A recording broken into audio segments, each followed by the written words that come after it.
Bon les copains, bonjour à tous, bienvenue dans cette nouvelle vidéo. On est en Laponie, en direct du Kungsleden là. On vous fait une petite vidéo pour vous parler d'un produit qui nous a vachement aidé à tourner cette aventure, cette expédition. Là-haut, là dans le grand froid, on vous parle donc d'un produit léger, polyvalent, qui pour moi est la caméra, donc comme vous l'aurez compris, la plus adaptée pour les personnes qui veulent se filmer quand ils partent en trek ou en aventure, exploration, peu importe le lieu, peu importe l'endroit, peu importe le sport que vous pratiquez. C'est donc Insta360 qui m'a envoyé leur caméra X3, donc qui filme à 360 degrés. Je suis avec Sam du coup, mon poteau qui m'a accompagné un peu sur l'Exatrek et maintenant pour la Laponie. Il utilise une caméra de chez eux aussi depuis un petit moment, il a plus d'expérience que moi dans ce milieu là, donc il pourra vous en parler plus facilement encore que moi et on va argumenter toute cette vidéo avec des plans qu'on a fait tout au long de l'aventure. Il y a un vent de fou, il fait froid de fou les gars. On se mange une tempête là, c'est Ouais, c'est un délire. c'est hardcore. Bref, j'espère qu'on pourra du coup vous aiguiller pour les personnes qui veulent acheter une bonne caméra. Pour ma part,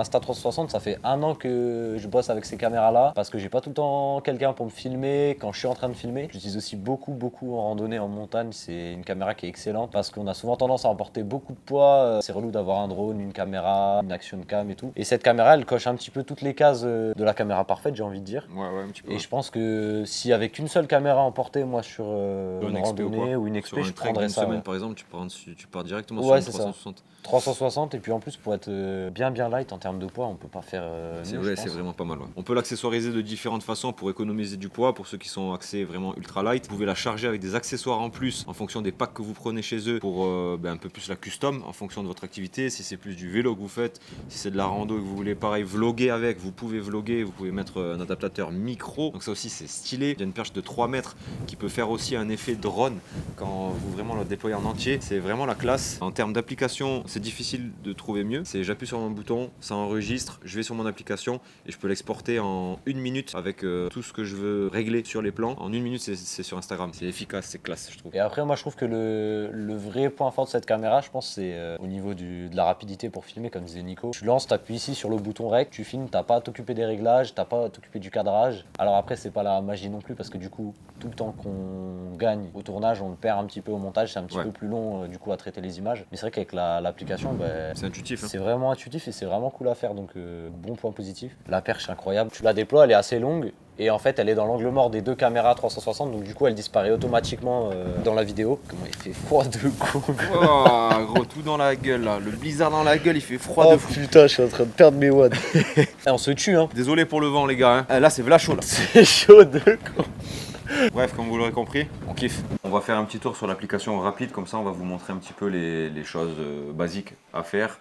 Qu'est-ce que l'application vous propose et pourquoi c'est si intuitif et pourquoi j'aime tant ce genre d'application bien foutu. Je laisse faire Sam qui lui la gère vraiment bien depuis un long moment et vous explique un petit peu tout. La première option qui est bien, c'est qu'on peut enregistrer déjà depuis le téléphone. Ça permet de cadrer, de choisir son angle de vue, etc. Et après, ce qui est assez intéressant, c'est la partie album. Et là, je vois les plans.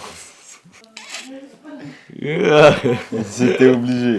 Non, mais C'était sûr. C'est hyper intuitif parce que si vous allez dans la partie album, vous avez directement les images que vous avez filmées et en fait vous pouvez en direct régler cache les plans que vous avez filmés il y a 10 secondes par exemple. Quand vous êtes sur votre galerie, vous cliquez sur le rush que vous voulez regarder. Ça vous permet déjà de voir un petit peu le rendu. Retaillez ici pour choisir vraiment la séquence qui vous intéresse.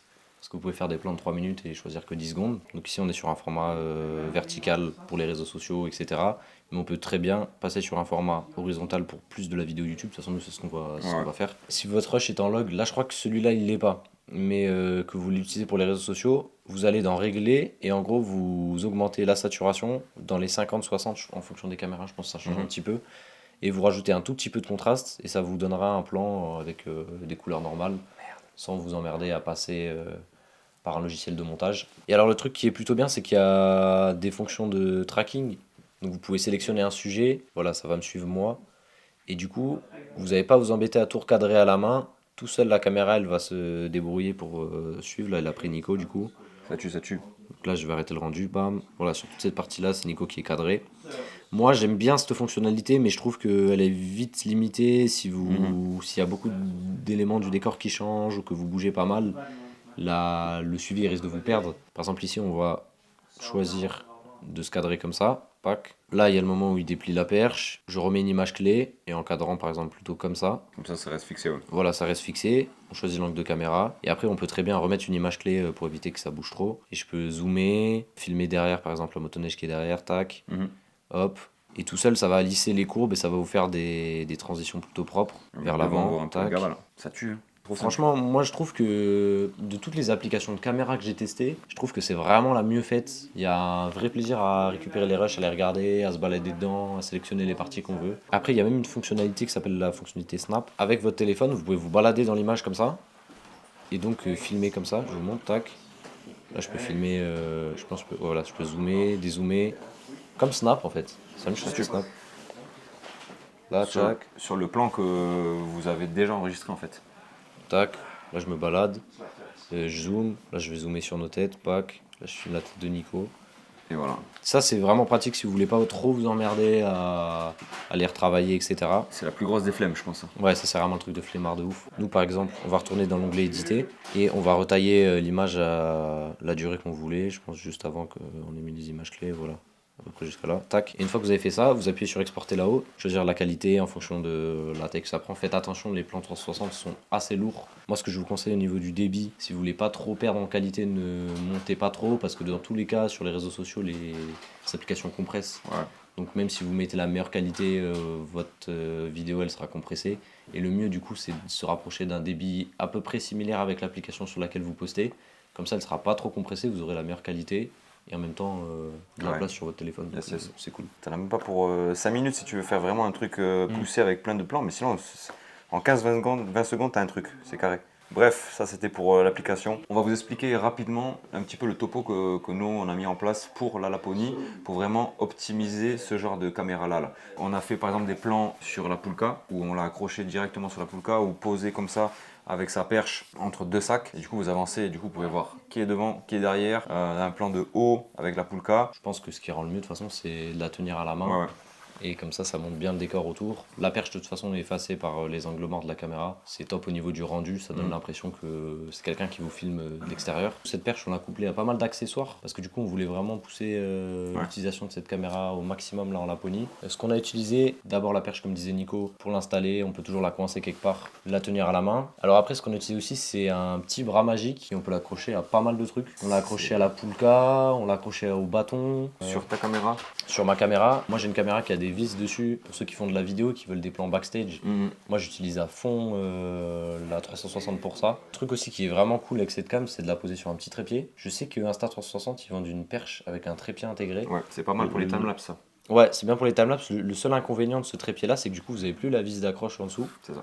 Et du coup nous ce qu'on fait, c'est qu'on a des petits trépieds comme ça, main de photo, mais même des trépieds de stabilisateur qui sont encore plus petits. Vous pouvez en trouver pour pas très cher, 10-15 balles.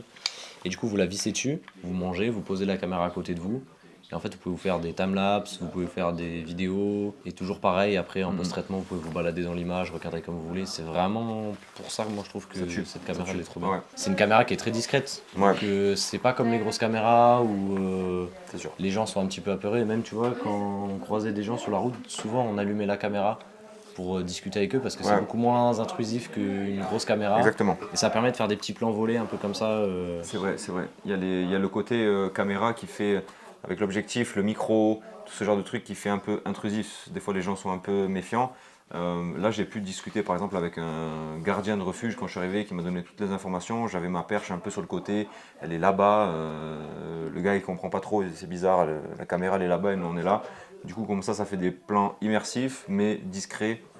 Comme ça, c'est beaucoup plus naturel. Ce qui est bien aussi, si vous avez des caméras d'action classiques et que vous avez encore les attaches pectorales, attaches au niveau de la tête, etc., il faut juste acheter un tout petit adaptateur qui se visse sur la caméra. C'est du coup une vis classique de trépied. Et après, vous pouvez l'adapter, je crois, à l'attache GoPro. Ça vous permet d'avoir la caméra sur la tête. Toujours le même champ de vision qu'une caméra classique, si vous voulez, mais avec la possibilité de l'élargir, de retravailler dedans, etc. Et hier, on a fait pas mal de plans là, quand on était en descente au ski et ça rendait très bien. C'était trop bien. J'étais très sceptique au début de ce style-là de caméra hyper wide, mais je trouve que pour illustrer certaines choses, par exemple une descente en snow, ou un gars qui est avec un sac à dos de trek et qui descend par exemple, qui arrive devant un lac, on voit le bonhomme avec son sac à dos et le lac en fond avec tous les décors. Je trouve ça très immersif finalement et c'est très complémentaire. Si aussi on veut un plus gros setup. Mais elle se suffit à elle-même pour moi. Il y a même des adaptateurs qu'on peut mettre dessus pour mettre des micros. Donc Insta360 vous permet maintenant de pouvoir aussi avoir un excellent son sur ce genre de caméra via un système d'adaptation qui est bien foutu, qui se cache aussi dans l'angle mort. Ça craint pas l'eau, vous pouvez vous filmer sous l'eau, vous pouvez vous filmer en plein orage, des choses comme ça. Ça tue. Des photos d'étoiles, des choses comme ça aussi. C'est des choses qu'on peut retrouver là-dessus. Il y a des choses qui sont hyper simples aussi à régler dans l'application pour publier directement sur les réseaux sociaux des plans que vous avez fait en direct avec votre Insta. C'est vachement vif et facile maintenant en fait de publier sur les réseaux sociaux grâce à cette caméra et l'application qui est super bien faite je trouve. Et ce qui est vachement bien avec ces cams là, c'est que du coup ça enregistre à 360, donc ça prend tout le champ de vision autour. Et c'est pareil en post-production que tu peux choisir si tu veux faire une story avec, un réel, je sais pas quoi. Ou alors si tu veux l'utiliser pour une vidéo YouTube, mais dans le même plan. C'est ça qui est vraiment cool. Ouais. C'est bien stylé, c'est bien réfléchi et j'aime beaucoup du coup ce genre de produit là. Moi j'aime bien le run and gun. J'ai besoin de filmer maintenant vite. Ça fait clac clac clac, j'appuie sur un bouton, ça rec de suite. Et ensuite vous avez juste à attendre votre bras et ça va tout prendre. On y est, du coup on en parle vite fait un petit peu des points négatifs entre guillemets. C'est la fragilité des optiques. Toi, tu as un petit peu rayé les tiens. Je trouve que c'est un petit peu long au démarrage. Le temps que tu appuies sur le bouton, tu as le temps de déplier ta perche, de caler ton truc, et ensuite le lancement d'enregistrement se lance. Ouais, c'est vrai. Je demanderais peut-être un petit peu plus de vivacité. J'appuie sur le bouton, en une seconde, c'est bon, ça rec quoi. Bon bref les copains, c'était une vidéo un peu différente de d'habitude, c'est pas du matos de rando, mais je pense qu'il était important aussi de vous parler des accessoires que j'apprécie beaucoup pour vous filmer les vidéos que vous voyez tous les vendredis. Et donc j'ai eu l'opportunité de bosser avec Insta360 qui m'ont envoyé la caméra. Donc voilà, je me suis dit que ça serait bien que je vous fasse une petite vidéo pour vous présenter ce genre de produit. Et pourquoi pas, vous aussi vous lancer sur YouTube, sur les réseaux sociaux avec une caméra qui pourra donc vous permettre de faire plein d'images différentes, hyper variées et facilement. C'est avec plaisir voilà, que je voulais vous partager un petit peu tout ça, accompagné de Sam. Donc voilà, j'espère que la vidéo vous aura plu et n'oubliez pas le petit pouce bleu comme d'habitude. Voilà. Que Dieu vous l'agrandisse, comme d'hab. À très bientôt sur la chaîne, peut-être avec une vidéo sur une expédition en Laponie. Ça serait une dinguerie ça. Ouais. Elle arrive, elle arrive. Allez, merci à tous. On se dit à bientôt.